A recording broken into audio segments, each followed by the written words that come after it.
frustrated with work. It's all right. It's nothing you can do about it. It's just been work schedules and the time, and it's just been really frustrating. And I'm just... I hear you. We absolutely hear you. Is there anything we can do? Like, So sorry.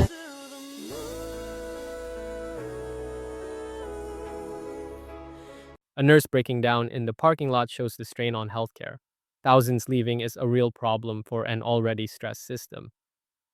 So to everyone who saw my I Hate Nursing video, and if you didn't, hi, I'm Margaret and I hate being a nurse.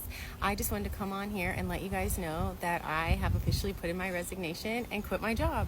I honestly couldn't be more happy. I am going to be transitioning into clinical research, and honestly, if this does not work out, it sounds like it's going to be a pretty cool opportunity, but if this doesn't work out, I'm done with nursing. This is my last chance, and honestly, a lot of your comments are kind of what got me here and gave me the confidence and like push to really change my life. So I just want to thank everybody who came on here and supported me and validated my feelings, and I just want to send you guys all my love, and I'll keep you guys posted. Another nurse quits for good, fed up and done. The system keeps losing skilled workers while burnout spreads. I don't think any human being should be a nurse anymore. The way we get treated, it should never happen anymore. Patients are so fucking disrespectful. Every time you fucking see someone for the first time, a patient, it's a complaint, this, after this, after this. This drags your fucking soul down. It's toxic. It's toxic energy that's radiating. I just walked off. I just walked out of the hospital. I just walked out of the unit. I didn't tell anybody. I got floated, and they ran me down with way more patients than I'm supposed to take. And it's literally 12:52. I just walked off, and I'm just sitting in the car. When I walked out, I literally felt, honestly, I felt like I was being freed out of prison, like I was being free from an imprisonment. There's nothing else I can do. There's nothing else I can give this profession. In my 14 years of practice, I have done so much. Oh.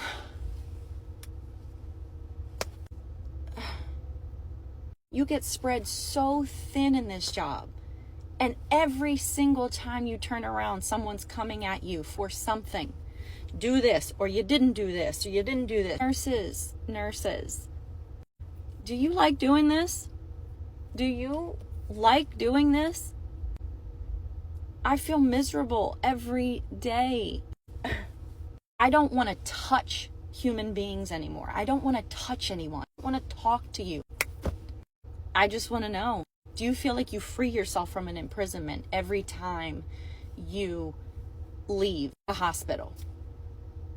Thousands of nurses are walking away because burnout like this is becoming normal. When people who've given 14 years feel freed from imprisonment just by leaving the hospital, that's a serious warning sign for our entire healthcare system. 800,000 nurses? 900. 900,000 nurses leaving the workforce aren't necessarily leaving because they age out of the health system. They're leaving because they are tired. From my perspective, where I see the the shortfall, they're not investing in their teams, right? Because hospitals, they run like a business, right? Everyone's got to understand a hospital is a business at the end of the day. And if they're, if they're falling on hard times or the money is short, they're not investing in their people. And what's happening is you're having massive turnover, and where they're being short-sighted, right, is it's literally so expensive to even replace one nurse. Right. Exactly. 1.2 million to replace one nurse. Okay, that's how much it costs them at the end of the day, between all the value that just walked out the door, all the intellectual property, trying to recruit, having other people work overtime to cover the shift, bringing in someone else from the outside. It just literally compounds and compounds and compounds. And if you invest in the people, the return on the ROI is exponential. Thousands of nurses are walking away not from age, but from exhaustion. Hospitals ignore their teams, and the system pays the price. Happy Nurses Week. I've clearly been crying. I had a very, very rough ending to my shift tonight, and I wouldn't normally post this, but because it's Nurses Week, I just want to show both sides of nursing, and like sometimes we come home and we sob and that's okay. Tonight I had a patient who had stage 4 metastatic pancreatic cancer, who was very, very sick and very young. And for those of you that don't know, my dad actually had pancreatic cancer. He died like 5 weeks after diagnosis, and it's a very like obviously triggering thing. I feel like I didn't get like a lot of time with my dad, and watching anyone else go through it is so hard for me. And I don't really know what I'm trying to say other than like, I don't know, I just feel like I was like teleported into a room that my parents were in like back in 2010, like just imagining hearing that news, doing like making decisions like what's gonna happen next, and like both of them aren't medical people, and like how challenging that must have been. And like I don't know how they kept it together. Like I don't know how my mom is so amazing. And just like looking at these two people I don't know and imagining them having to go through this exact same thing that my parents did, and it's so fresh and so new, it just was like guttural. I'm very grateful for what I do. I'm so thankful. But it's hard too, like nights like this when I come home and I just like, it's so hard to like process all of these feelings I have and like where to place them. Like I don't know these two people. I cared for them for maybe 30 minutes, but like they have no idea that I'm a mess and I'm like uncontrollably crying because like of things that just like their situation brought up in me.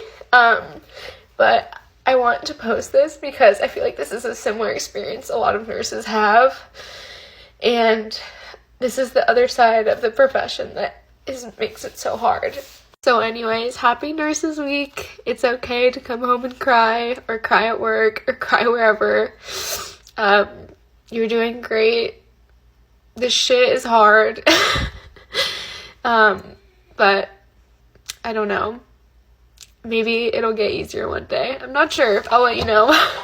This is exactly why nurses are burning out in record numbers.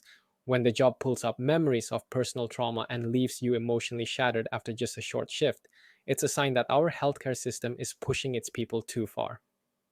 My first year as a nurse, I was really scared to cry in front of my patient. I thought it would show signs of weakness. I thought they would think I'm not a very intelligent nurse if I cry with them. But I came to find out, for one, it's near impossible for me not to cry in a sad situation. For two, it makes them feel like you're not a robot if you are crying. I'm not saying go in the room and force some tears, but if you are a crier like I am, and you find yourself crying with your patient and their family, it's okay. I have never had a bad response from a patient or patient family or management or anyone because I was crying. I can't help emotion, and sometimes the emotion of the situation really hits me deep, but I have had more personable relationships with these families when something awful's happening in their life because I chose to not hide my tears.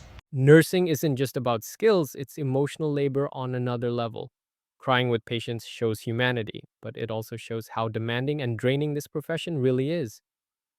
I couldn't do this job. This is like you guys are heroes, you know? Like, it's so sad, really, because you're dealing with trauma so much. Yeah. How do you separate that? Like, how do you not get emotional?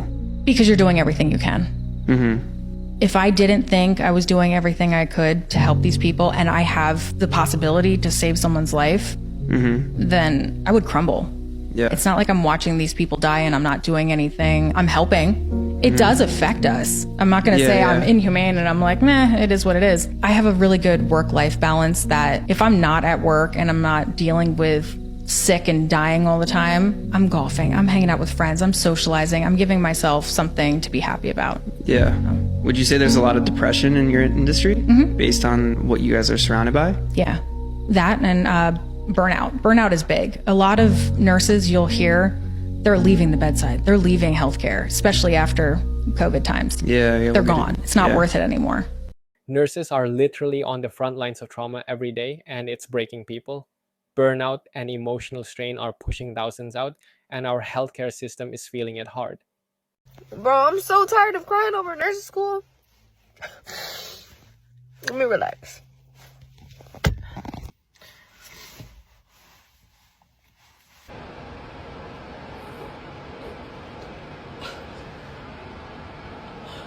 This is what life looks like when you're slowly starting to lose your mind in nursing school.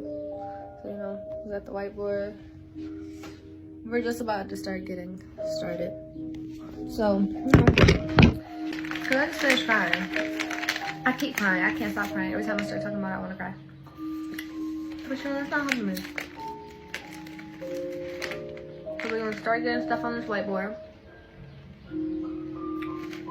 The rain's falling. Birds are chirping. Candle there, candle there. I'm gonna do this. See? Nursing school is burning people out before they even hit the floor. Emotional exhaustion is real, and it's only going to get worse if the system doesn't change. I feel like only healthcare workers or people in the services will understand what I'm saying here. It is exhausting being so nice to people all day. Like my uniform comes on and I'm so patient and compassionate and caring and loving, and I have so much time for everyone. And then my uniform comes off and anyone that's in my internal circle, like my partner or my mother, oh my God, I've got no time for it. I haven't got any time for it. I'm become an angry little woman because everyone irritates me and I think everyone's an imbecile. But when I have my uniform on, I don't have those negative thoughts. I don't have one negative thought. Like, my uniform being on, nothing surprises me, nothing shocks me. Someone could say the most outrageous thing or show me the most outrageous thing, and I'm so cool, calm and collective. Someone leaves a mug in the sink and I'm like, "Rah!" Like, I don't know how to explain it, and I don't know if I'm the only one that feels like this, because I genuinely care so much for the people I look after, and I genuinely care so much for the people in my actual life. And I don't know, is it because I need a release and they're my release, but like, does anyone else do this, or like, is it just me? Because I feel like it could just be me, and I just want people to tell me that I'm not the only one. Like I'm not nasty, I just get really irritated over small things, like a sock being on the floor, or like having to fill my car up, or I don't know. But I feel like when my uniform is on, nothing annoys me at all. There's a woman looking at me. Healthcare workers give everything on the job, and by the time they get home, they're running on empty. Will this ever change? Will American healthcare ever get better? I was just talking to one of my mentors about this. She came onto the unit as I was working, and I was like, she's like, how are you doing? And I was honest, I was like, I don't know. She's like, are you loving it? I was like, no. And she's like, well, what aren't you liking? I'm like, well, I can't decide if I'm not enjoying not knowing what's going on. Like, I don't like the fact that I don't know things, or if I just don't like my job.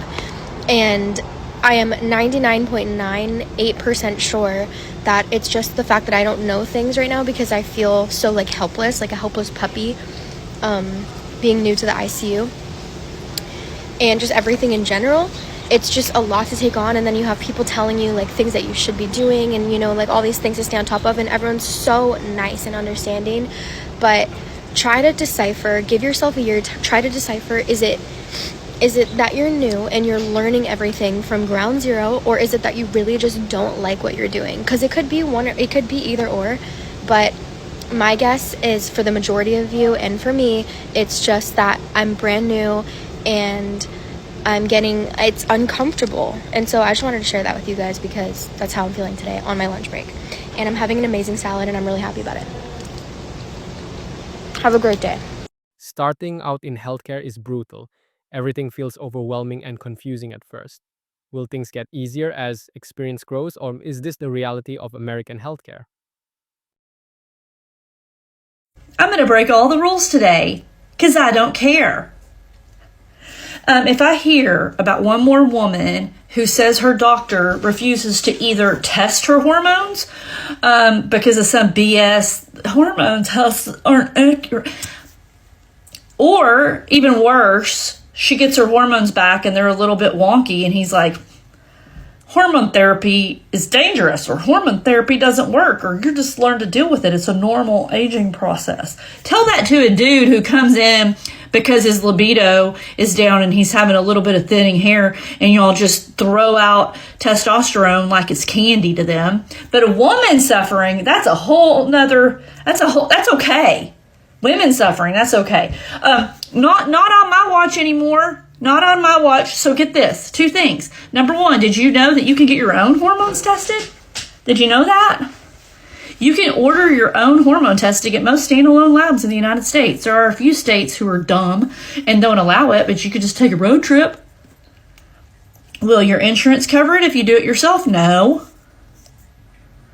But if you want your insurance to cover it, go to the Googles and type in bioidentical hormone replacement therapy, BHRT doctor, and go find somebody who knows what they're talking about, knows what they're doing, and will help you and advocate for you. That's number 1. Number 1, you can get your own lab testing done. You get your labs done. Number 2, you can order your own hormone replacement today without talking to a doctor, without doing anything. You just need to know what you need. If you don't know what you need, you take the little quiz on the website. All that information is in my bio. You can order drops of estrogen, testosterone, or progesterone. You can order, they're bioidentical, they're plant-based, they're not prescription, they're not the synthetic prescription crap. You can order drops that you can put under your tongue or on your skin, or you can order cream that you can put on your skin. You can do it today. No hoops to jump through. Will your insurance cover it? No. It's out of pocket, but these are under $50 each for a 2 to 3 month supply. It's not expensive. Prioritize your health. Take care of yourself. Quit allowing the doctors to allow you to suffer. You have choices. You have options. Take advantage of them, ladies. Nurses carry everyone else's burden and deal with endless red tape, while patients and systems add pressure every step of the way. It's no wonder so many are burned out and leaving the profession. Listen, I just got home from work. I have to talk about something. Nobody can work at the bedside for long. It's not the patient care. It's not that. It is all of the stupid other bullshit. Take their staff, drown them in bullshit. You want an example? Okay, let me give you an example. They run reports. Love running reports. I like reports. I like analytical data. But here's the thing. They run this report about like how long call lights are going off. Anybody have a call light that went off for over 5 minutes? They gathered the data. They say, why do you think that happened? To me, that is a very condescending question. What you're saying is because we could do better. That's what I'm hearing. We also look at the data that they've collected. Those call lights are always going off longer amounts of time, between like 7 and 9 a.m. What happens at 7 to 9 a.m.? What's going on between 7 and 9 a.m.? Morning fucking med pass. And you're giving handoff, and the doctors are rounding, and like you're just setting up your day and coordinating your day. That's our busiest time. How about looking at the data that we do have, that it happens at this certain time consistently every day? The manager and the educator during 7 and 10 a.m., maybe they come out of their office and answer the lights. I don't know. You know? Wouldn't that make more sense? Constantly find reason to make it the nurses and the aides on the floor their fault. So use that data. We're seeing that it's the same time every day. So how about instead of being like, oh, what could you have done different? What could you have done to help? What did you do to help? Any answers? Anyways, that kind of stuff, very small thinking. It's the nurses that need to do more. We need to do better. We're being watched and monitored and picked a fucking part. The data is showing we need more help during this and this hour.